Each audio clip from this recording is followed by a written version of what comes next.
আজকে আবারও নিয়ে এসেছি একটা গেম আপনাদের জন্য ফ্রি একটি ফায়ার। নতুন। গরিব ছেলের ভাঙা ফোনে শুরু হয়েছিল স্বপ্নের পথ চলা। আজ সেই গেম লক্ষ তরুণকে এনে দিয়েছে প্ল্যাটফর্ম, পরিচয় এবং জীবনের অর্থ। ফ্রি ফায়ার শুধু একটা গেম না, এটা আমাদের গল্প।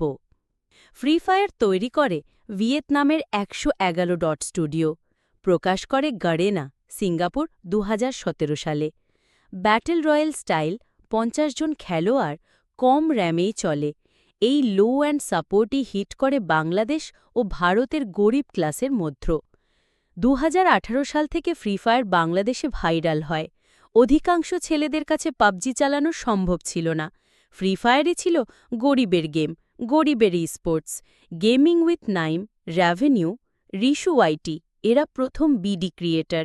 গ্রামগঞ্জেও শুরু হয় স্কোয়াড যুদ্ধ, চায়ের দোকানে ফ্রি ফায়ার আলোচনার বিষয়। বন্ধুত্ব, ঝগড়া, হাসি সবই চলত ফ্রি ফায়ার ঘিরে।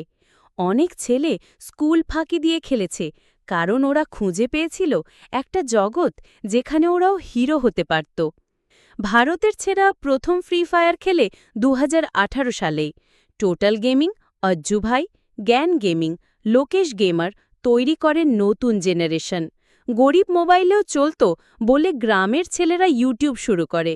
ভারত সরকার ২০২২ সালে ফ্রি ফায়ার ব্যান করে, কিন্তু তখনও ফ্রি ফায়ার ম্যাক্স চলে।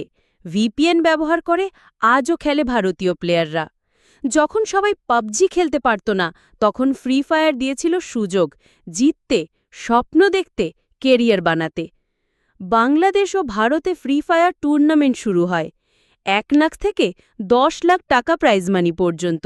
গরিব ছেলেরা পারল মঞ্চে উঠতে, মায়ের চোখে প্রথমবার প্রতিভা হতে। ফ্রি ফায়ার ওয়ার্ল্ড সিরিজে বাংলাদেশ থেকে দল গিয়েছিল। ফ্রি ফায়ার হয়তো একটা গেম, কিন্তু আমাদের কাছে এটা একটা গল্প, একটা যুদ্ধ, একটা আশা। তোমার প্রথম ফ্রি ফায়ার ম্যাচটা কবে ছিল? কমেন্টে লিখে জানাও। ফ্রি ফায়ার বাংলাদেশ ভারতের বিপ্লব। গরিব মোবাইল থেকে গ্লোবাল স্টার। ভিডিও শেষে ভিউয়ার্সদের বলি, তোমার মনে পড়ে তোমার প্রথম ফ্রি ফায়ার ম্যাচের কথা? মনে পড়লে কমেন্টে জানাবে।